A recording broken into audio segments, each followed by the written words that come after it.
Hi, welcome back. Welcome to another episode of Photoshop Lightroom TV. I'm your host, Marek Mularczyk, and it's another episode of your weekly video podcast about anything Photoshop, Lightroom, and photography related.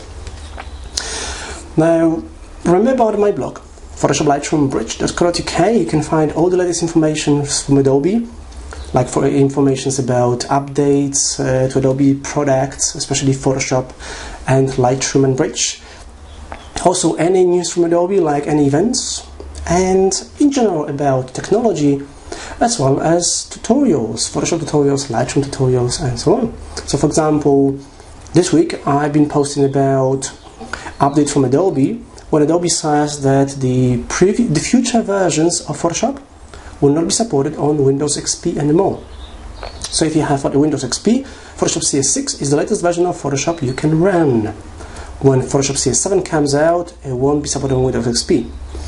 As I've been posting some time ago on PhotoshopLightroomBridge.co.uk, Lightroom 4 doesn't support Windows XP anymore. So if you're a Windows XP user, you can only use Lightroom up to version 3, but not 4. And this will apply to Photoshop CS7 and 8, Photoshop CS7 and 8 and 9, and so on. Okay, let's jump into Photoshop. I've got a fantastic tutorial to share with you.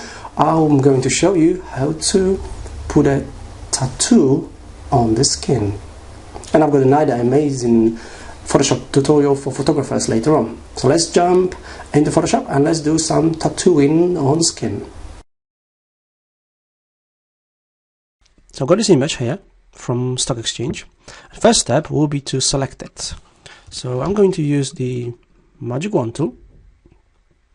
Okay. Create a new selection, sample size, font size, that's fine, tolerance quite low, that's okay, and contiguous unchecked. I'm going to click on the background, so everything that's white will be highlighted. There's just a couple of bits, I want this, or maybe not, I'll just leave it as an example. I'm going to inverse the selection, so select inverse, and using move tool, I'm just going to drag and drop it into the other image. So I'll just drag that to here, to the backdrop image. I'm going to drop it here. I'm just going to rename this layer to tattoo. Whoops, tattoo. And I'm going to convert it to a smart object. So I'll right click on it and convert to smart object. Now I'm going to resize it. So Control T or Command T. Oh, the image is really, really big. So I'll go here, I could just zoom out, I'm just going to resize it like that. Here we go. Remember about the shift key, if you don't want to distort the image. Okay, I'm just going to make it much smaller. Now the image I'm using is a low resolution image, so it will look pixelated because I'm zoomed into 200% view. That's okay, I'm just going to place the tattoo on her arm here. So I'm going to position it here, slightly rotate it, here we go, and I'll accept it. Now I don't want these parts, so I'm going to add a layer mask to this layer, and on the layer mask, I'm going to zoom in even more, and I'm going to use the brush tool, with the foreground color set to black. I'll make the brush a bit bigger, and I'll paint it in, so it disappears. We don't want that here. Here we go. Now the tattoo should probably be black and white, so what you could do is, if you click on the layer, go to Adjustments panel, and then the black and white adjustment. Clip the adjustment layer, so it only changes the tattoo. Okay, and make it black and white. And you can look at different presets here. This one looks good, blue filter.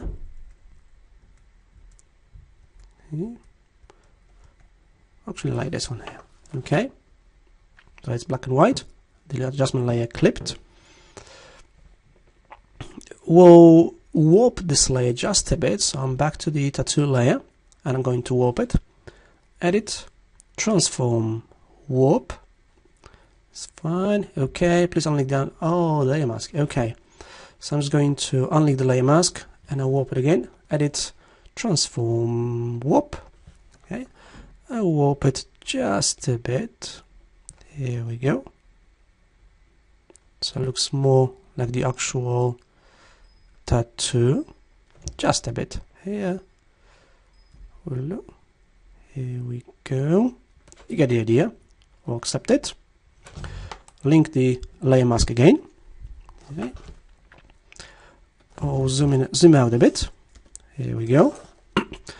And one more step, changing the blend mode so the tattoo will blend into the skin.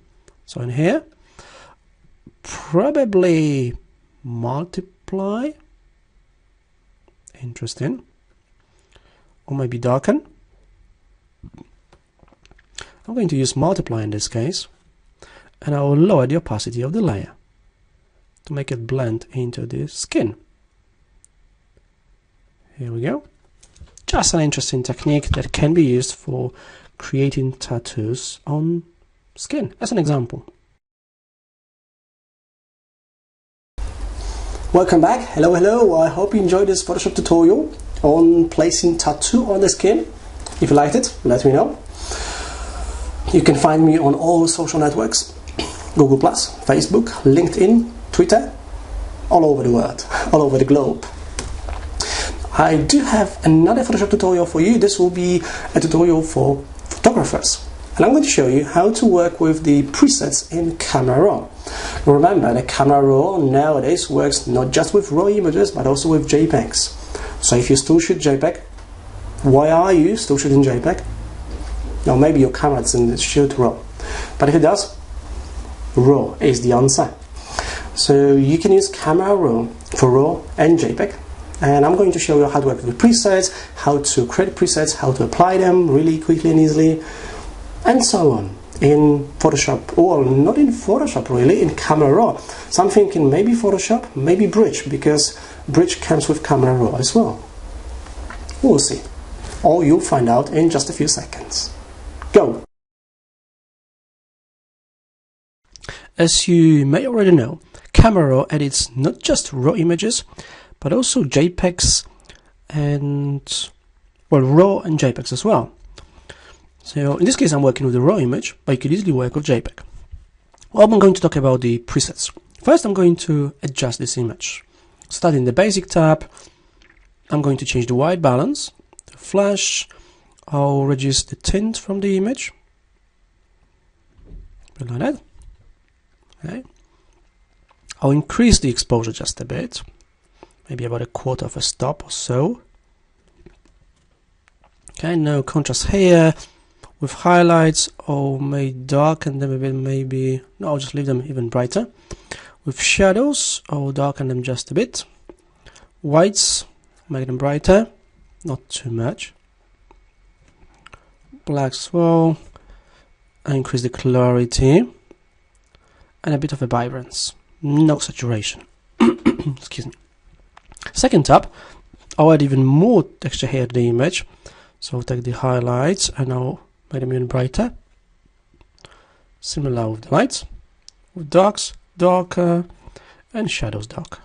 Okay. Now I'll go straight to the effects and I'll add a vignette here. Just a bit. Here we go. Now we'll go to the presets and I'm going to create a new preset. So I'll click on the new preset icon and you can choose what you want to include in the preset. You can choose anything you want. In this case I'm going to apply everything and I'll give it a name. So let's say vignette. Okay, and maybe contrast. And I'll click OK. And I'll just click done. Okay, the image done. Now I'm going to open an image. Now let me just delete that. Okay, so the image is back to the default. This is the XMP file. I'm going to reopen the same file again. Okay, so it's back to the original. If we go straight to presets, you can just click on the preset to apply it. There you go. Quickly and easily, really quickly and easily. You could also use the menu here in the corner and apply the preset. Okay. I'm just going to cancel that and I'm going to open two images this time. So I'll select two raw images. This could be any number of images. They both open in Camera Raw, in the film strip in here. I'll click Select All to select them all. Go to the presets and apply the preset to both images at the same time. You can see on the preview here it's changed, and this icon indicates that the image has been edited or adjusted. Okay. And I'll just click Done, and both images have been adjusted. Now if I just show you the desktop, because I've got these files on the desktop, got two raw images and two XMP files. Remember, XMP files hold the information about all the changes you've made to the file. I'll show you. I'm just going to open one of these images. I'm just going to run a notepad, and I'll open one of these files.